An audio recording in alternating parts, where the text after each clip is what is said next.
Ya saludamos a Joana Moreira, asambleísta de la Izquierda Democrática. Asambleísta, buenos días, gracias por acompañarnos. ¿En qué están en este momento de crisis política? Se escuchan voces que quieren una salida como sea del presidente de la República. Bueno, muy buenos días. Primero a usted, Milton, un saludo especial a todos los ecuatorianos y ecuatorianas que en este momento nos están viendo. Y es importante también que los ecuatorianos tengan todo el contexto o la información acerca de estos procesos que se plantean dentro de la Asamblea Nacional y que lo que queremos justamente es la estabilidad de un país, pero sobre todo también que un gobierno cumpla con sus promesas de campaña y ahora como presidente de esta República y que no se repita lo que hemos visto en otros gobiernos, presidentes que solapan la corrupción siempre y cuando sean de sus allegados o de su círculo cerrado. Y es lamentable, más que todo, la posición que el presidente de la República ha dado en este momento. La Fiscalía está haciendo su trabajo, los medios de comunicación están haciendo lo suyo y por lo tanto la Asamblea Nacional también lo va a hacer. De muy pocos, la verdad, de una forma imparcial y que requiere el país, porque si investigamos la corrupción, debe ser la corrupción para absolutamente todos, no solamente de los que me convienen y de los que no, guardarlo, sepultarlo. La comisión del caso Encuentro no ha terminado su trabajo porque se prevé que sea hasta el 23 de febrero. Pero ya más o menos atrasado lo que va a pasar. Va a recomendar al Pleno enjuiciar políticamente al presidente. Lo trazaron desde el primer día en que se conoció de este proceso, pero mantenieron silencio cuando se dijo que no solamente era en el gobierno de Guillermo Lasso, sino que la corrupción había iniciado desde el gobierno de Correa, que se mantuvo en el gobierno de Moreno y que tuvo continuidad en el gobierno de Lasso con el difunto César Monge, que al parecer es la persona, según los audios, que inicia esta relación con las personas que hoy son denunciadas. Pero este proceso lo que inició la Comisión de Fiscalización, como es de conocimiento público ante el país, y cuando mencionamos que esta comisión no solamente iba a investigar los hechos del gobierno de Guillermo Lasso, con justa razón, porque es el gobierno que actualmente está gobernando en el país, sino que también las relaciones en los anteriores gobiernos y posiblemente, si encontramos elementos, también la relación con asambleístas que serían aquellos operadores políticos dentro de la Asamblea para poder continuar con estas acciones. En ese momento, el silencio no tuvo más tiempo y por lo tanto crearon esta comisión en la que obviamente tienen una amplia mayoría esta oposición con el Matrimonio Social Cristiano y el correísmo y obviamente sus aliados que han sido expulsados de sus bancadas y partidos por no responder con una agenda de partido. ¿Y en qué lado de esta cancha compleja está usted y la Izquierda Democrática? Bueno, la Izquierda Democrática siempre ha sido muy firme en sus decisiones y pronunciamientos y nosotros vamos a evaluar que este informe sea un informe técnico, porque lo que tenemos son gritos, pronunciamiamientos, a veces sin base jurídica. Eso le iba a preguntar, de lo que tenemos, ¿qué tenemos? Bueno, tenemos lo que aparte de gritos y amenazas. Tenemos lo que la Posta va entregando como cuentagotas, porque la Asamblea Nacional, a través de esta comisión, yo he tenido que, y he seguido alguna de las comisiones, preguntas de verdad que no tienen lógica sin sustento jurídico, y lo que vemos, claro, cuando tienen la posibilidad de hacerlas, cuando la Posta o asiste a la comisión o entrega documentación, porque no están haciendo un trabajo técnico como el que siempre dijimos. El tema de poder encontrar pruebas de corrupción dentro de estas empresas públicas y relacionadas con políticos es sumamente complejo, porque primero debe saber contratación pública. La prensa lo que hace es su trabajo, la prensa hace su trabajo, pero también parece que a veces les da haciendo el trabajo a otros. No, es que si tengo una comisión en donde lamentablemente o no tengo asambleístas que conocen, por ejemplo, el derecho a contratación pública, la ley y cómo funcionan estas contrataciones dentro de las instituciones y mucho más en los sectores estratégicos, y no tengo asesores que me acompañen en un trabajo. Vemos lo que hemos visto en esta comisión y lo dijimos desde el día número 1.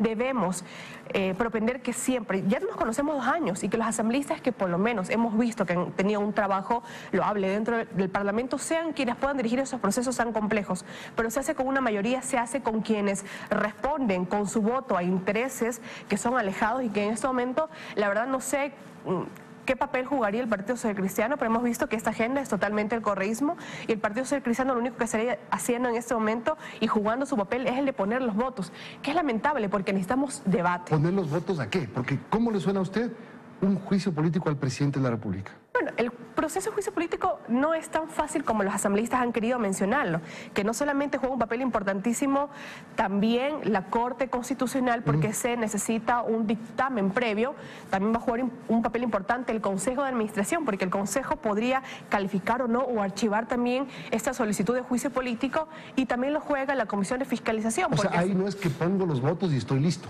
Bueno, pondría los votos en la comisión, esto pasaría al CAL. No, digo, a la mayoría opositora que quiere un juicio político. No. Mañana reúno los 92 y se acabó el problema. No, porque también entra en el juego, por decirlo en este momento, la Corte Constitucional. Por eso es que no solamente dicen un juicio político, también mencionan una muerte cruzada, aún sabiendo, el 130, como lo dijimos, pero exactamente. ya lo usaron, pues. Pero ya saben los argumentos que se inventan. ¿Usted qué opina? A ver, digamos que usted ya lo dice, el 129 tiene que pasar por un montón de cosas, incluyendo la Corte Constitucional, así que no es tan fácil de como consigo los 92 y está fuera el presidente. Por supuesto. Y el 130 ya lo usaron. Y lo dije antes de que lo activen en los medios de comunicación, le dije en el mismo pleno de la Asamblea Nacional, cuidado con agotar una herramienta que es importantísima para la democracia en nuestro país, para justamente el fortalecimiento de la institución, del gobierno, como el reconocimiento de los derechos de los ecuatorianos, un gobierno que cumpla por lo menos con su palabra. ¿Por qué? Porque la Constitución es muy clara, dice que va a poder ser utilizado solo en una ocasión por los 3 primeros años del gobierno. Y por lo tanto, ellos la utilizaron, la usaron, la activaron. Que no hayan tenido los votos para la destitución es algo muy distinto. Pero la usaron. Pero por supuesto la activaron. Porque el pretexto no es, como no tuve los votos, entonces todavía sirve. Sabiendo que no tenían los votos, y lo dijimos. ¿Pero qué fue? Estaban calculando un time político para las elecciones de las seccionales, para lavarse la cara, porque saben muy bien que ellos permitieron que la ley tributaria que está aplastando a la clase media y clase pobre en nuestro país, como en los sectores productivos, pasó justamente por el voto de abstención de ellos. Y querían lavarse la cara y por eso activan este mecanismo de la muerte cruzada, a pesar de que todos los bloques y las bancadas se habían pronunciado previamente. Ahora, asambleísta, más allá de todas las denuncias que tienen que ser investigadas y de indicios serios de corrupción en algunos estamentos que implican a funcionarios del gobierno y del Estado, ¿usted cree que hay un aire de conspiración en la Asamblea? Lo hemos visto y lo hemos dicho desde un inicio, cuando se rompió esta mayoría que tenía pactada desde el primer día de la Asamblea Nacional, que era Correa, Lasso y Nebot. Ahí parecía que no les importaba tanto el feriado bancario, todos los argumentos que utilizan hoy en día. Tenían lista la mayoría, pero cuando Lasso rompe ese acuerdo con Nebot y Correa, comienza a formarse todo lo que hemos visto durante los últimos meses.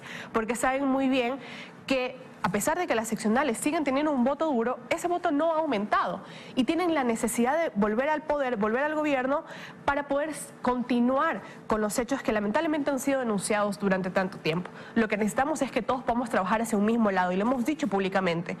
¿Por qué no vemos con el mismo entusiasmo a esa mayoría de oposición en este momento presentando proyectos de ley? Y no solamente declaratorias para el día de bizcocho, por ejemplo, que son cosas que de verdad hacen que los ecuatorianos repudien la Asamblea Nacional.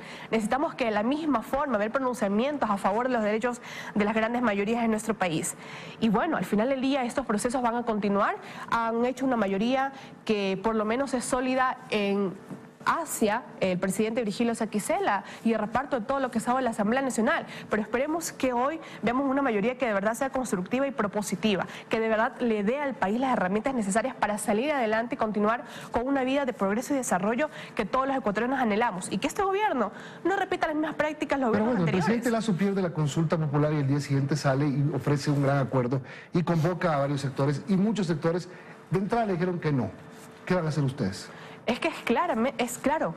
Si mañana el ministro de Gobierno, Henry Cucalón, le llama a usted y a su bancada para reunirse, ¿van a ir? Bueno, primero tiene que ser el presidente de nuestro partido Izquierda Democrática, el mismo va a tener que ser puesto... Pero me imagino que ya hablaron y dijeron, mira lo que dice el presidente, ¿qué vamos a hacer? Hicimos un CEN, porque el CEN es el máximo órgano de representación del partido Izquierda Democrática, que está conformado con todos los presidentes de las provincias, representantes del exterior, expresidentes. Y eso se puso en conocimiento, este llamado diálogo del presidente. Los presidentes provinciales han determinado primero requisitos antes de tener una reunión con el presidente, una hoja de ruta, porque un presidente no puede llamarte y decirte quiero conversar, pero ¿sobre qué? ¿Cuál es la agenda que me vas a poner sobre la mesa? ¿Vialidad, salud, educación, obras?